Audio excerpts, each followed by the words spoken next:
मुबारक हो सर। आशीष जी, आपने तो सारे ही वॉरेन बफेट टीवी पे लाए हैं। वो एक भी शेयर ऐसा नहीं जो डबल ट्रिपल आर नहीं है। तो देखिए, मार्केट है, कुछ दिन आपको उतार चढ़ाव तो देगी। और उतार चढ़ाव का मतलब ये नहीं कि हाँ बाजार विल नॉट गेट देयर। ये तो समय की बात है, 2 दिन में 16,000 हो जाए या 4 दिन में, आई डोंट नो, बट हाँ जुलाई में होएगा, जल्दी हो जाएगा। दूसरी बात, ग्लोबल क्यूज आपको वॉलेटिलिटी देते हैं, बिकॉज यू सीन, पहले आशीष जी चिंता थी कि बॉन्ड यील्ड्स 1.74 जाएंगे, अब चिंता आ गई कि 1.3। तो चिंता कभी नहीं जाएगी शेयर बाजार से। आपको अच्छे स्टॉक्स आइडेंटिफाई करने हैं और ये वॉलेटिलिटी का फायदा उठाना है। अगर भाव आपके साथ है तभी तो आप पैसा बनाएंगे, और भाव क्यों आपके साथ है? क्योंकि फियर है। तो someone's fear is your buying opportunity. I think India is in the best spot it has ever been, and reopening is going to be a huge trigger for the upside in the next 6, 9, 12 months.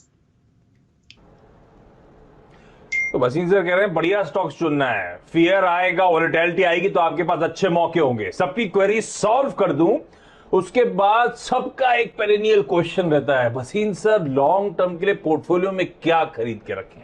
तो कल ही request कर दी थी और Wasim sir से जानूंगा वो show के and में कि लॉन्ग टर्म के लिए 2 बेहतरीन स्टॉक आइडियाज कौन से होंगे।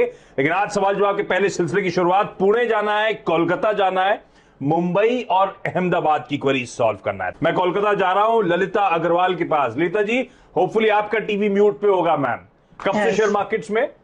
2-3 महीना से। हेलो, 2-3 महीना से? अच्छा, हाँ। कैसे आना हुआ ललिता मैम? 2-3 महीने पहले क्यों आए स्टॉक मार्केट्स में? क्या डिसाइडिंग फैक्टर था? घर पे ऑलरेडी कोई स्टॉक मार्केट में था, दोस्त थे, कैसे आए आप? नहीं, मेरे हस्बैंड है स्टॉक मार्केट में 7-8 साल से। हाँ। हेलो, तो उन्हीं से मैंने, ये मेरे को बोले कि टीटीएमएल लेने के लिए। हाँ। हेलो, हाँ। टीटीएमएल लिया अच्छा, था मैंने। हाँ मैम, आवाज आ रही है। हाँ, हस्बैंड के थ्रू। तो टीटीएमएल लिया था 22.5 हस्बैंड ने में। बोला टीटीएमएल बोलो, अरे वाह। हाँ, 22 रुपए 5 पैसे में हस्बैंड ने टीटीएम बोला, टीटीएमएल ले लो। 50 का हो गया है वो, करेक्ट होने के बाद भी अभी भी अच्छा मोमेंटम। या हस्बैंड ने बढ़िया पिक दिलाई। बेचने को नहीं बोला हस्बैंड ने क्या किसी वक्त? हाँ, बोला ना, अगले हफ्ता 2000 बेच दिया, 2000 है अभी। हेलो। अच्छा, वाह वाह वाह। अब वो थोड़ा सा लोअर सर्किट का मामला हो गया। तो भसीन सर, हस्बैंड ने भाव तो सही पकड़ाया, पर ये दिक्कत है कि सर्किट से सर्किट वाला है। क्या करना चाहिए? कब मुनाफा पूरा बांध देने का टीटीएमएल जैसे स्टॉक में रखना चाहिए कि इसमें मुनाफा बांध लूं? 22 की खरीद है मेरी। तो आशीष जी, पहले तो इनको बहुत बहुत मुबारक। In fact she should be in my place. अगर पैसा डबल हो गया तो यू आर स्मार्ट। उसमें कोई पूछने का भाव नहीं कि भाव अच्छा है बुरा है। शेयर बाजार भाव के साथ सौदा देता है। और मैं बताऊं कि पिछले 5 साल से जो मिड कैप्स में कार्नेज थी वो बदल रही है। तो extremely bullish on the long term. But जैसे आपने प्रॉफिट बुक किया है, इस समय सबसे अंडर परफॉर्मिंग स्टॉक एक है भारती। बट भारती का कैपेक्स और उनका जो आरपू साइकिल है, इट इज वेरी स्ट्रांग। देखिए, बाहर भी $5 मिनिमम होता है आरपू का rate, that is your average revenue पर।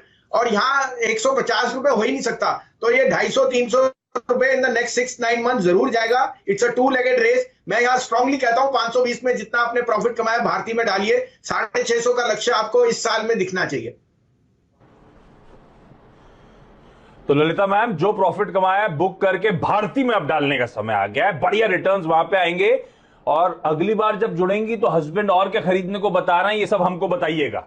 क्या बढ़िया रिटर्न्स मिले आपको टीटीएमएल में। लौटूंगा आपकी अगली क्वेरी के लिए, समय रहा तो। मैम, मुंबई आ रहा हूं और मुंबई से तनुजा मुर्दकर येलकोतवर हमारे साथ है। तो तनुजा मैम, आप कब से शेयर मार्केट्स में मैम, और आपका अब तक का परफॉर्मेंस कैसा रहा है शेयर मार्केट का? घर पैसा आ रहा है क्या? नमस्कार आशीष जी, नमस्कार वसीम साहब जी। मैंने 2016 से ट्रेडिंग स्टार्ट किया था, लेकिन लास्ट ईयर लॉकडाउन से बहुत मजा आ रहा है, पैसा घर में आ रहा है। इससे पहले मैं बैंक में जॉब करती थी। बच्चों की देखभाल के लिए मैंने जॉब छोड़ा और अभी बच्चे बड़े हो गए तो एनबीसी आवाज देखते रहती हूँ, ट्रेडिंग करती रहती हूँ सर। सही है, लॉकडाउन में बहुत मजा आ रहा है। तो लोग लॉकडाउन से परेशान है, पैंडेमिक से परेशान है, लेकिन स्टॉक मार्केट वालों को बढ़िया पैसा बना है इस लॉकडाउन में, इसमें कोई शक नहीं। तो तनुजा मैम, बहुत सारी क्वेरीज हैं आपके पोर्टफोलियो की। पहली और सबसे इंपॉर्टेंट जो वसीम सर से सॉल्व करवाना है हमें। जी सर। नमस्कार वसीम साहब, आप अपने पीक्स का टारगेट कंप्लीट लेने के लिए जो अपडेशन देते हैं ना, वो अंदाज हमें बहुत अच्छा लगता है। और पिक चूज करने के लिए हमारा कॉन्फिडेंस भी बढ़ता है। वैसे आपने वोडाफोन आइडिया का एक पिक दिया था, मैंने 880 में 5000 शेयर बाय किए हैं, तो बताइए और ऐड करना चाहिए। हाँ, पहली बात आपको नमस्कार और बहुत कहा था आपके बहुत। हाँ, ये लोगों को मिथ है कि घर बैठ के ट्रेडिंग नहीं हो सकती। The smart lady is making money, she is running the house and she is making money on the stock market. और ये मिथ है कि मैं ट्रेडर नहीं हो सकती, क्योंकि इट्स अ बैड वर्ड। कोई बैड वर्ड नहीं है। जितना स्मार्टनेस और अलर्टनेस ट्रेडिंग में चाहिए और किसी लाइन में नहीं चाहिए। और ये आपको मैं मुबारक देता हूं, अगर आप शार्प है, स्मार्ट है और थोड़ा सा भगवान की कृपा है तो जरूर आप कमाएंगी। देखिए, वोडाफोन आपको पता है जूझ रहा है कि लार्ज डेट है और spectrum charges and so on. तो मुझे लगता है 10-12 रुपए तो कोई बड़ी बात नहीं है। लेकिन इस समय क्योंकि जब तक उनमें आपके पास पूरी विजिबिलिटी नहीं आई, they have to raise money from a private equity. अगर आपको वापस 11-12 मिले तो मैं सजेस्ट करता हूं, Bharti is the second best player after Jio. In fact he is the largest player. और भारती ने अंडर परफॉर्म काफी टाइम किया, but I think now they are both poised to raise ARPUs and Bharti का realization है because their जो इनका एक लियो नेटवर्क है that is doing exceedingly well. So मुझे 520 पे रिस्क रिवॉर्ड भारती में बहुत अच्छा लगता है। Vodafone like I said it's a high risk high beta stock, but 12 रुपए का target is very much on the cards. और 12 रुपए का टारगेट मतलब अच्छा खासा मीनिंगफुल रिटर्न आपको मिल जाएगा। खबरों में भी है, कहा जा रहा है भाई प्राइवेट इक्विटी प्लेयर्स के साथ बातचीत चल रही है, इसके ऑप्टिक फाइबर धंधे में शायद वो इन्वेस्ट करते हुए नजर आए। तो खबरों के बीच में रखिएगा मुनाफा, लेकिन समय पे बांध लीजिएगा और उस पैसे को स्विच करिएगा भारतीय एयरटेल में, जैसे कि टीटीएमएल पे भी कॉल यही आया था। लौटूंगा मैं आपके पास मैम, अहमदाबाद जा रहा हूं और मनाली शाह जुड़ती हुई। Manali ma'am hi. अहमदाबाद वाले तो बचपन से स्टॉक मार्केट में रहते हैं ना? हाँ, मैंने बहुत मतलब मेरे पेरेंट्स भी पहले से कर रहे हैं और मेरे जब शादी हो गई उसके बाद यहाँ भी सब कर रहे हैं, मेरे हस्बैंड भी कर रहे हैं, अभी बच्चे भी शुरू हो गए हैं। तो पूरे 40 साल से मैं पूरे माहौल मार्केट के माहौल में ही हूँ, लेकिन मैंने अभी जस्ट शुरू किया 2019 में। तो मायके में ससुराल में सब एकदम स्टॉक मार्केट्स में, और आपने भी फिर फाइनली स्टॉक मार्केट में कदम रख दिया। तो इतने लोग घर में जब शेयर बाजार में, तो डाइनिंग टेबल पे तो सिर्फ स्टॉक्स की चर्चा होती होगी, राशन पानी की तो बात ही नहीं होती होगी। यहाँ बहुत सारी चर्चा होती है, कंपनीज की होती है, इसका रिजल्ट क्या हुआ, ये क्यों हुआ, आपने ऐसे इन्वेस्ट किया था, ये कम कैसे हो गया, ये ज्यादा इतना मिला। सारी डिस्कशन डाइनिंग टेबल पे भी होती है, पूरे दिन के बाद, साढ़े दिन के मार्केट के बाद भी होती रहती है थोड़ी थोड़ी। तो मतलब पूरे घर में और मेरे फैमिली और मेंबर्स में भी सब ये सब कर रहे हैं। और मैं हेलो बोलूंगी बसिन सर को और नमस्कार बोलूंगी, क्योंकि उनके भी बहुत सारे फॉलोअर्स मेरे फैमिली में है। देखा भसीन सर, मैंने कहा था आप आ जाओ एक बार, सब आपका इंतजार करते हैं। पर आप मनाली जी इतने सारे घर पे एक्सपर्ट, 40 साल से स्टॉक मार्केट में, फिर आपको सलाह। वैसे भसीन सर हैं, आज अच्छी बात हो गई, बच गए। भसीन सर, मनाली जी 2-3 क्वेरीज हैं, इसमें पहला कौन सा है? टेस्टी बाइट ऑनली ले रखा है क्या? पहला मैंने गुड ईयर का लिखा हुआ है, गुड ईयर का सोचा है, क्योंकि गुड ईयर 2019 में मैंने गुड ईयर 750 में 200 शेयर्स लिए हुए। तो अभी तो आपका सवाल क्या है? मुनाफा बांधना है कि रखे रहना है? कैसा स्टॉक है ये लॉन्ग टर्म के लिए, है ना? हाँ, वही क्वेरी है मेरी। तो ये गुड ईयर को लेके डाइनिंग टेबल पे जब डिस्कशन हुआ था, तब परिवार वाले क्या कह रहे थे? रखना है कि नहीं रखना है? नहीं, मैंने रखना है कि नहीं रखना है वो बात नहीं, मैंने जब कदम रखा शेयर मार्केट में तो सबने बोला कि आप अपनी मेहनत से अपनी सोच के हिसाब से आप बढ़ो, किसी को कुछ मत पूछो घर में कि क्या लेना चाहिए क्या नहीं लेना चाहिए। तो मैंने परिवार से ही शुरू किया। तो जैसे सोचा कि अपने घर में कितनी भी गाड़ियां अगर चेंज हुई, लेकिन टायर तो गुड ईयर की है, तो उसमें मैंने इसीलिए पहला कदम गुड ईयर। ये भी चेक करा था आपने? तो भसीन सर, अब सवाल ये कि इनके पास रखा हो तो है 2-1 साल से, इस बीच तो मेरे ख्याल से तगड़ा डिविडेंड भी आ चुका है, तो नेट रिटर्न्स तो बहुत बढ़िया है। गुड ईयर लेकिन रखना है क्या लॉन्ग टर्म के लिए पोर्टफोलियो में? अच्छा खासा मुनाफा ऑलरेडी मैम को हो रहा है। बिल्कुल बिल्कुल, मुबारक हो आपको, बहुत स्मार्ट मूव है एंड यू एनालाइज इट वेट के गाड़ी तो टायर के बिना चल नहीं सकती। और आशीष जी, ये ऑटो में वीकनेस 1-2 दिन से आई बिकॉज टाटा मोटर ने कहा डिमांड इतनी स्ट्रांग है, लेकिन चिप्स की शॉर्टेज की वजह से they will have a 1 quarter weakness. However, the underlying remains के demand is extremely strong and tire stocks are having the best time in the last 10 years. आपको एक और बात बताऊं, गुडियर की जो सबसे बड़ी फैक्ट्री है वो यहीं दिल्ली के पास फरीदाबाद में है, और जितनी फैक्ट्री है उससे डबल उनके पास लैंड है। जो अगर लैंड की वैल्यूएशन लगाएंगे, the revalue asset is very very high. तो 1500 का टारगेट इसमें है, बने रहिए एंड कॉन्ग्रेचुलेशंस टू यू। सही है मैम, सही ऑब्जर्वेशंस थे। ऐसी आसपास जो होता है ऑब्जर्व करते रहे तो अच्छा मुनाफा वैसे ही बनने लगता है। स्मार्ट मूव था। अच्छा, मनीषा को मुझे लगता है हमें फोन लाइन पे जोड़ना पड़ेगा क्योंकि वो दिक्कतें परसिस्ट कर रही थी। मनीषा, आपको आवाज पहुंच रही है? हाँ सर, आवाज सुनाई दे रही है। हेलो सर, आप कैसे हैं सर? चलो, आपको पहले देख लिया, अब आपकी आवाज भी सुन ली। मनीषा, क्या सवाल है पहला भसीन सर से?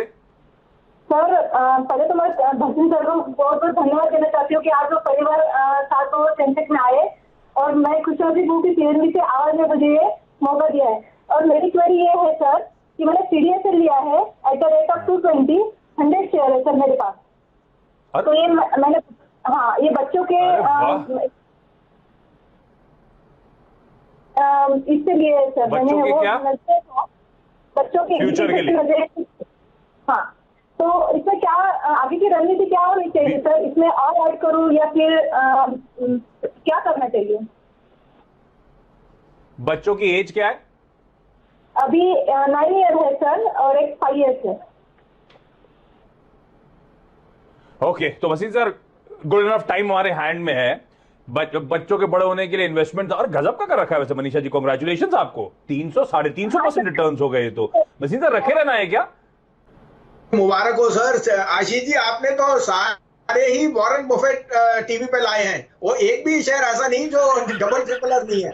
लेकिन मैं सोचता हूं बने रहिए, because CDSL and depositories and stock broking are going to be the flavour of the day for many many years. आपको पता है just 6-7% of our entire population has demat accounts और एक सर्विस चार्जेस के and transactions are going to be the main stay over here. So बने रहिए। I think you have done a brilliant investment. पहली बात तो congratulations. And if you have a 10-year view, then you're sitting on a very very good wicket. तो बने रहिए। बने रहिए मैम। बच्चों के लिए लिया था, बढ़िया मल्टीप्लाई करके दे रहा है ये स्टॉक और आगे के लिए भी बढ़िया होगा ये। अच्छा, क्विकली आपका दूसरा स्टॉक भी यही पूछ लीजिए क्योंकि सिमिलर स्टोरी है शायद उसमें भी। हाँ सर, एक बीएससी का लिया है मैंने, एक एटीपी बाइंग है सर, 20 स्टॉक है सर मेरे पास। तो इसमें भी क्या करना है? ये भी बिल्कुल वेरी लॉन्ग टर्म वाला है या कुछ और मंथ है इसको लेकर? नजरिया तो वही है सर, बच्चों के पढ़ाई के हिसाब से लिया है मैंने सर। तो इसमें भी क्या रणनीति होनी चाहिए सर? सर, सीडीएसएल के साथ बीएससी भी रख लेंगे लंबी अवधि के लिए भसीन सर? अगेन देखिए, BSC is a smaller exchange today compared to NSE, but अगर आप वॉल्यूम्स और ट्रांजैक्शंस देखेंगे over a period of time, I think they are, और plus new listings are an added feature to that. तो I think जैसे आपको कहा, conduits of exchanges and depositories are very good. However BSC में क्योंकि आपका अच्छा प्रॉफिट है, मैं एडवाइस करूंगा किसी अच्छी स्टॉक ब्रोकिंग फर्म में लीजिए। ICICI securities is one of the best, या आईसीआईसीआई बैंक, इन दोनों में से चूज कीजिए क्योंकि ICICI bank is here from the last 50 years and remain for the next 50 years. So I would suggest get into ICICI Bank at this price. Okay, quickly जा रहा हूं मुंबई वापस तनुजा के पास। तनुजा, वोडाफोन आइडिया के बाद अगले क्वेरी। सर, मैंने 1000 share लिए थे डीएलएस के एट द रेट 312। वो मैंने ना उसके रिजल्ट के दिन लिया था। एक्चुअली मुझे उसका इंट्राडे नहीं करना था। का रिजल्ट के दिन? जी। अच्छा, इंट्राडे करना था। फिर ये तो 312 की बाइंग थी, आपकी बाइंग से 15 रुपए 16 रुपए नीचे, तो स्टॉप लॉस नहीं लगाया था क्या? जब आप मोमेंटम चेस करते हो तो स्टॉप लॉस जरूर लगाया करो। अब वो इंट्राडे की जो ट्रेडिंग थी अब वो लॉन्ग टर्म पिक बन गया शायद, है ना? जी सर। वैसे भसीन सर को real estate as a space पसंद आती है और आपने देखा भी पिछले कुछ दिनों से क्या रियल एस्टेट पे ट्रैक्शन आ रहा है। भसीन सर, नुकसान तो नहीं होगा ना? डीएलएफ रख लूं? हाँ बिल्कुल, डीएलएफ और गोदरेज प्रॉपर्टी इनफैक्ट मेरा टॉपिक है। और आपको सिंपल चीज है मैम, देखिए सोना 52,000 51,000 है, सेंसेक्स 53,000 है। तो रियल एस्टेट में तो अगले 3 साल ऐसे होंगे कि हमने देखे नहीं। और रियल एस्टेट प्राइसेस, कंस्ट्रक्शन और holding companies, particularly the 2 large ones, Godrej and DLF, they are going to do extremely well. इसमें 500 रुपए का भाव भी अगर आपको 2 साल में दिख जाए, कोई बड़ी अचंबा नहीं है ट्रेडिंग के लिए। लेकिन याद रखना, अगर आप 5 रुपए कमाने के लिए रखते हैं तो 2 रुपए का स्टॉप लॉस भी रखिए, because sometimes trading opportunity becomes a investment and that is not the right approach. However, जैसे मैंने कहा, डीएलएफ में कोई चिंता नहीं है, it can be little volatile, but it is the best long-term story on the real estate along with Godrej Property. चलिए इस नोट पर एक काम कर रहा हूं, एक छोटा सा ब्रेक के उस पार भसीन सर की दो बढ़िया लॉन्ग टर्म पिक्स। तो हम सब पेन पेपर लेकर रेडी हैं, आप लोग भी घरों पर रेडी हो जाइएगा। भसीन सर की वो पिक्स ब्रेक के उस पार।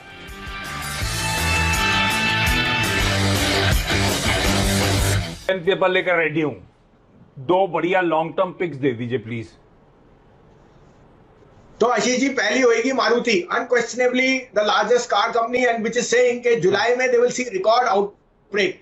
अब मार्केट में थोड़ी अनसर्टेनिटी है because of the Tata motor guidance, but that is just a one quarter. Maruti has indicated उनको कोई ऐसी उनके जो ओईएम्स हैं उनसे सारा कुछ बढ़िया है। तो मेरे को लगता है मारुति यहां से अगले साल 10,000 का टारगेट देगा। हर घर में चाहिए मारुति की गाड़ी। Even in a month like June they sold 1.65 lakh. तो आई थिंक 2-2.25 लाख शेयर की आपकी सेल स्टार्ट होगी from July plus festive season. तो सम ऑफ पार्ट्स में ये 73-74 रुपए में 6400 रुपए में Maruti is the best long term story. 10,000 का पहला target and it can go beyond. दूसरा पिक होएगा बंधन बैंक। अनक्वेश्चनेबली 2.5 करोड़ अकाउंट्स हैं और जो आपको अनसर्टनिटी थी because of Assam and West Bengal वो भी दूर हो गई। I think the risk reward on a book of slightly longer term, Bandhan Bank fits the bill perfectly. 450 और 475 का target in the next 1 year. You must have Bandhan Bank and Maruti in your portfolio. Maruti और बंधन bank, ये है Bhasin sir के आज के show का सबके लिए gift. Thank you so much Bhasin sir, Banisha, Lalita, Tanuja, Manali ji, आप सबका बहुत बहुत धन्यवाद जुड़ने के लिए, अपनी क्वेरीज रेज करने के लिए। और Bhasin sir thank you so much जुड़ने के लिए और सारी क्वेरीज को बढ़िया तरीके से सॉल्व करने के लिए और ये बढ़िया दो लॉन्ग टर्म पिक्स हम सबको देने के लिए।